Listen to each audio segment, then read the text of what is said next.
Petit disclaimer, j'espère ne pas dire de bêtises. J'espère. Là, on est à la fin de la vidéo et je viens de me rendre compte que j'ai pas fait de disclaimer. J'espère ne pas avoir dit de bêtises. J'espère que tout ce que je dis c'est clair, c'est correct. J'espère, comme dit, ne pas dire de bêtises, c'est ma plus grande crainte de donner des fausses informations. Si jamais c'est le cas, n'hésitez pas à m'en faire part. Et je prendrai ça avec un œil critique, sans être offensé. Je sais que c'est pas personnel. Voilà. Merci beaucoup et bonne vidéo. Bonjour, je suis Stéphane, le régisseur son façade du groupe Canine. Je vais vous faire un petit tour aujourd'hui de tout ce que j'ai et tout ce que je fais pour mixer ce groupe parce que ça me fait plaisir de le faire et je me dis que ça pourrait intéresser éventuellement des gens. Je voulais faire la vidéo de base en anglais mais c'était trop compliqué pour moi de garder un bon rythme et d'avoir des informations pertinentes en anglais, donc je vais le faire en français, ce sera beaucoup plus simple. Je mixe actuellement dans ma chambre pour préparer les choses sur des HS8. Je suis sur un rec du concert à Vecta qu'on avait fait pour la tournée européenne du Monster Kill Tour. On va commencer tout de suite. Donc j'utilise pour la FOH une super Behringer Wing Compact toute neuve que j'ai achetée. Donc je suis très content, très fier de cet achat. Oh là là, je spoil. Et une Samsung Galaxy Tab A9 qui me filme actuellement, qui me sert du coup pour tout ce qui est wireless, enfin pour mixer avec le routeur. Voilà, en casque de monitoring, j'utilise un Superlux, un HD, je sais plus combien, mais je vais bientôt changer pour la même marque, mais la gamme au-dessus, parce que j'aime tout simplement pas mixer au DT en live, je trouve que c'est l'enfer. Pour être totalement honnête, je trouve que c'est pas ouf.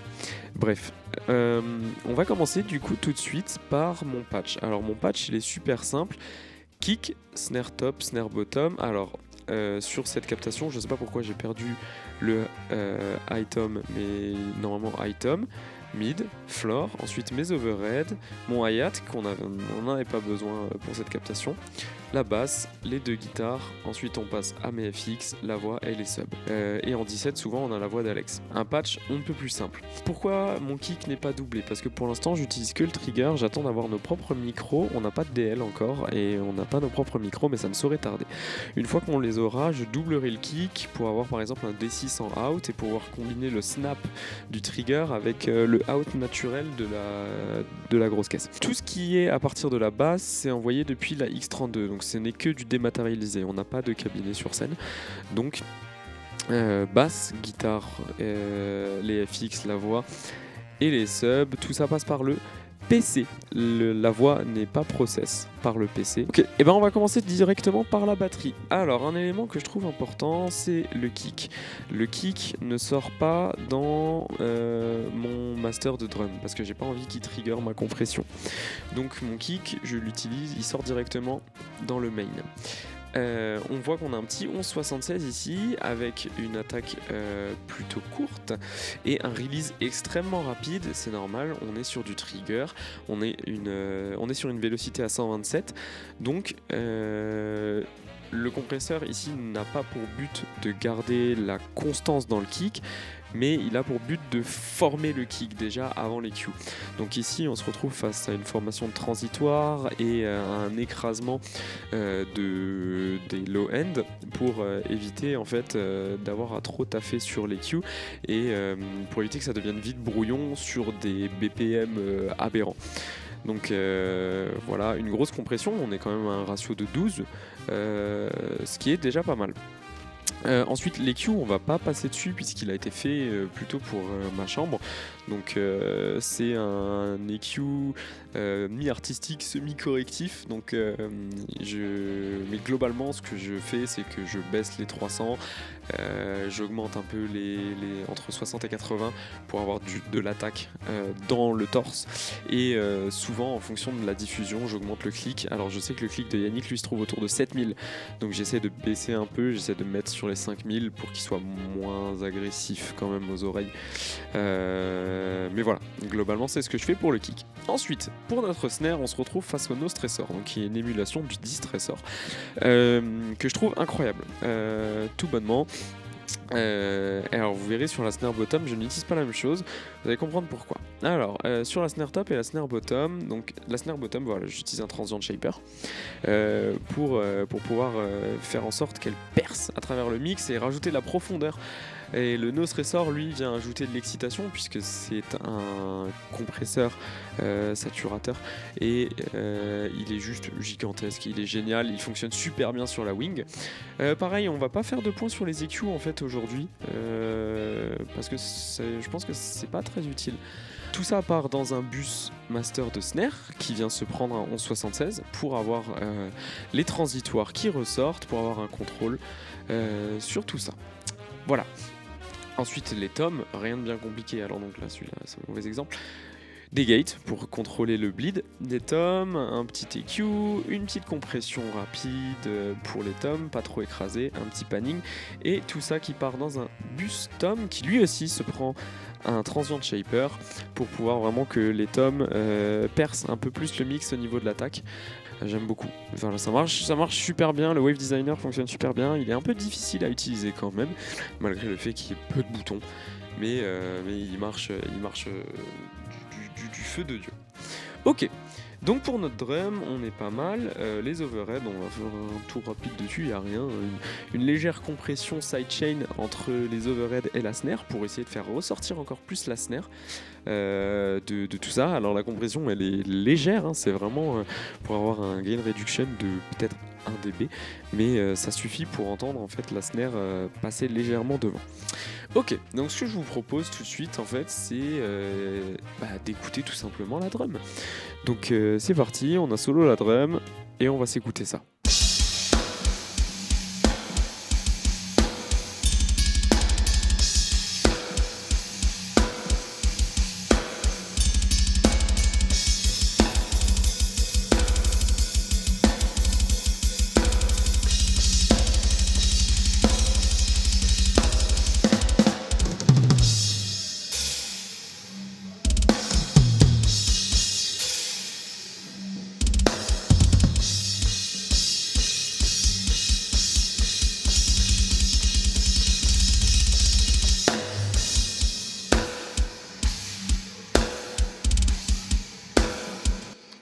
Voilà, donc on se retrouve face à une drum qui est quand même, alors à l'écoute solo, qui est fortement réverbérée, mais c'est ce que je cherche, puisqu'après, en fait, j'aime beaucoup que la drum soit bien réverbérée.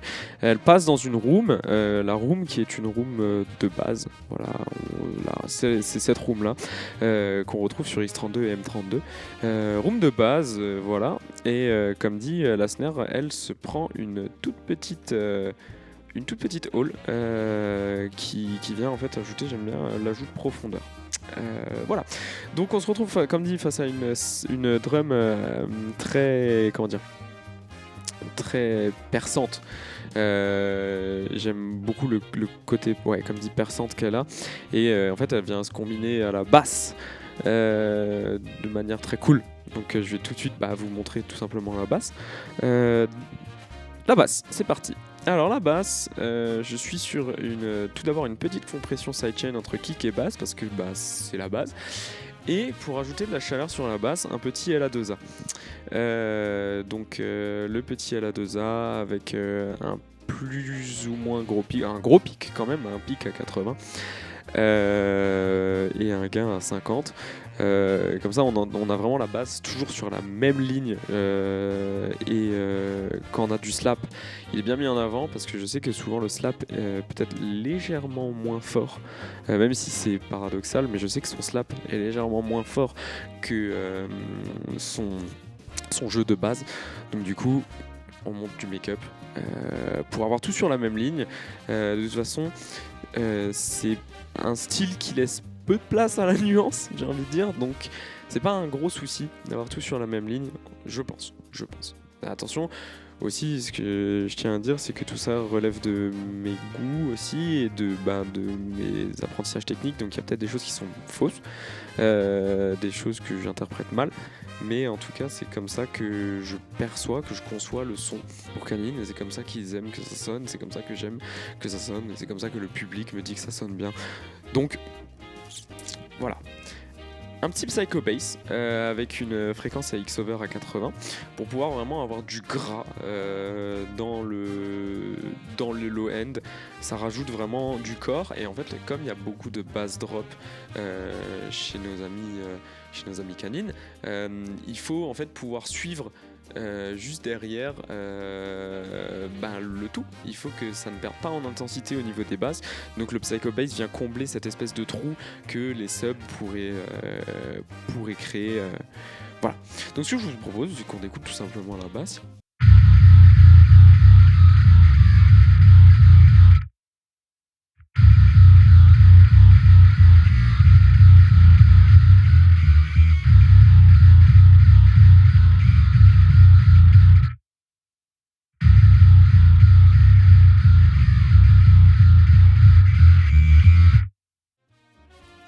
Voilà, donc généreuse en low end, avec du grit.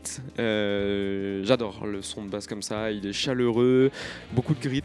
Et voilà, moi je le trouve très très cool comme ça. Maintenant on va passer, si vous le voulez bien, aux guitares. Alors les guitares se prennent une petite compression, dans un premier temps une compression pour contrôler les harmoniques, donc compression parallèle, un mix à 50%, avec une attaque rapide, un release plutôt lent, un release moyen, pour contrôler les harmoniques rapidement, un petit ratio à 3,5.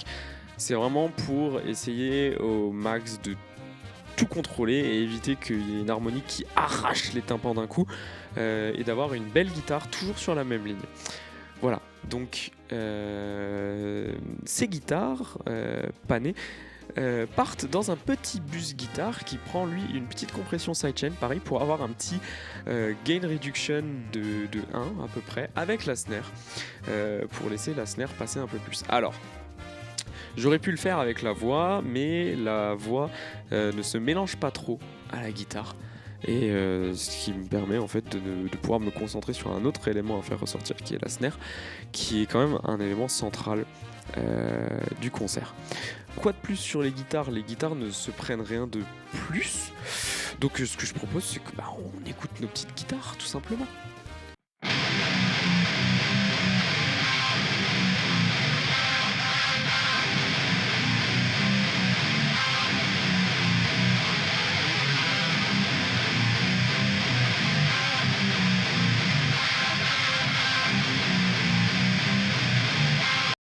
Voilà, donc des guitares agressives, mais qui viennent bien se mélanger avec tout. En fait, on se retrouve du coup avec une guitare, ouais, certes agressive, mais qui se mélange bien avec notre basse. Tous ces éléments, tous ces instruments passent par le bus, sauf le kick du coup, toujours, passe par le bus instrument. Donc tous mes bus que vous voyez ici, plus ma basse, passent dans le bus instrument. Sur mon bus instrument, on a une petite compression glue, donc avec un tout petit ratio, un ratio de 1,5, une attaque plutôt lente pour ce compresseur là, pour que ce soit pas non plus compressé directement. Je veux une compression douce. D'ailleurs, j'ai oublié de préciser que sur ma drum, j'ai une compression très douce de l'émulation du DBX 560, qui est un compresseur qui compresse très doucement, et j'aime beaucoup ça. Ça évite d'avoir une batterie trop compressée, mais ça permet d'avoir une batterie contrôlée. Voilà, donc mon Soul G vient donc contrôler tous mes instruments, j'en suis très content. Et ce que je vous propose du coup, c'est d'écouter tout simplement nos instruments en solo. Je vois rien à cause du soleil, donc j'ai du mal à savoir quels instruments sont solo ou pas. On va écouter tout de suite nos instruments.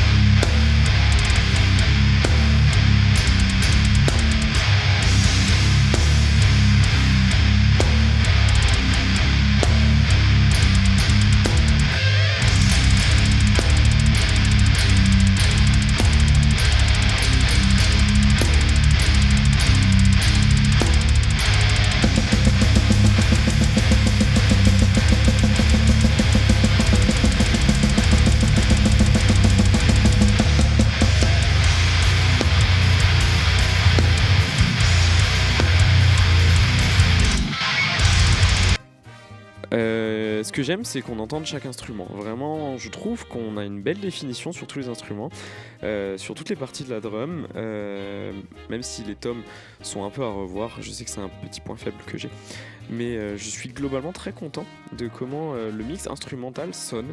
On retrouve la patte de Canine et voilà. On va passer à la voix. La voix se prend cette compression. Alors, cette compression, je la trouve incroyable pour des voix. Elle rajoute, c'est un compresseur saturateur, mais qui rajoute vraiment une belle saturation. On a une belle saturation et surtout, c'est un beau contrôle. C'est une compression qui est assez douce, puisque c'est un compresseur optique. Donc, en fait, on a de la chaleur et de la saturation. Sans pour autant être trop violente sur la voix. Ça me permet de garder vraiment la voix toujours sur la même ligne, qu'importe le type de scream, qu'importe l'éloignement du micro, j'ai toujours cette même ligne sur ma voix. Et donc la saturation qui vient ajouter de la vie dans la voix, ça m'évite en fait de rajouter un FX tape par exemple. Vous pouvez voir juste ici, j'avais un FX tape que je n'utilise plus, que d'ailleurs je vais pouvoir sûrement virer. Voilà, je peux le virer. Voilà, donc je trouve ça génial et la voix est bien mise en avant. Donc on va tout de suite pouvoir s'écouter la voix. C'est parti. Allez,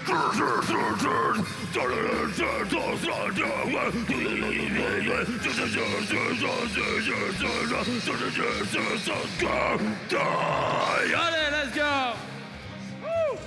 Voilà, on entend aussi une petite plate sur la voix.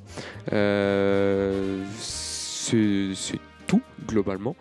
Petite plate sur la voix et on est bon. Et le dernier élément de mon mix qui vient se prendre un petit quelque chose, c'est les subs. Alors, ils sont pas à laisser chez Canine. Les subs, c'est un véritable instrument chez eux. Il y en a beaucoup et ils sont pas à délaisser puisqu'il y a du travail dessus. Alors, on voit ici qu'il se mange une compression. C'est pas une compression pour contrôler le sub en lui-même, c'est une compression sidechain pour pouvoir toujours entendre le kick à travers les subs pour éviter qu'on perde au moins le kick. Donc voilà, petite compression sidechain et ici un Psycho Bass avec un X-Over à 60 Hz pour vraiment avoir du gras, un truc vraiment énervé au niveau du sub que j'aime beaucoup. Voilà, et on vient se prendre un petit FX juste ici, une petite guitare, enfin un petit préamp guitare comme ça, petite pédale. Qui vient rajouter en fait une sensation d'explosion sur le sub. C'était une demande qu'ils m'ont faite par rapport à un single qui va arriver où à un moment il y a un sub qui explose, un bass drop qui explose littéralement, qui fait plutôt que. J'ai dû essayer du coup de trouver ce qu'il y avait dans la wing pour pouvoir donner cette sensation d'explosion. Donc je vais tout de suite vous faire écouter ça pour que vous ayez un point de vue plus développé, enfin que vous ayez un meilleur exemple. Voilà. Donc on entend que ce sub est assez énervé, on a vraiment tout ce on a un ajout de grit dans le sub qui fait qu'on entend le sub et puis qu'on le ressent simplement, puisque ce qui arrive ça va être un sub, du coup vous avez vu j'ai désactivé, on va avoir le sub sans ce FX. Voilà, donc pour les utilisateurs de téléphone, vous n'aurez pas entendu ce deuxième sub, vous avez sûrement entendu le premier, du moins je l'espère, mais le deuxième vous l'avez pas entendu. Voilà, donc maintenant, alors les FX, mes FX se prennent juste une petite compression pour essayer d'avoir tout sur la même ligne, si jamais il y a des samples qui sont plus forts que d'autres, et donc voilà, on va pouvoir du coup maintenant écouter un mix live de Counter Slam Bass Drop Offensive dans son intégralité. Voilà, j'espère que ce format de vidéo vous aura plu. Désolé si c'était long, j'espère que vous êtes restés jusqu'à la fin. C'était peut-être pas très marrant, mais j'ai beaucoup aimé en parler. On se retrouvera peut-être sur d'autres formats de vidéos si vous avez des idées. En tout cas, c'était un premier jet, j'espère avoir été clair, j'espère ne pas avoir dit de bêtises. Voilà, donc maintenant on va pouvoir écouter le mix en entier. C'est parti, Counter Slam Bass Drop Offensive, mix intégral.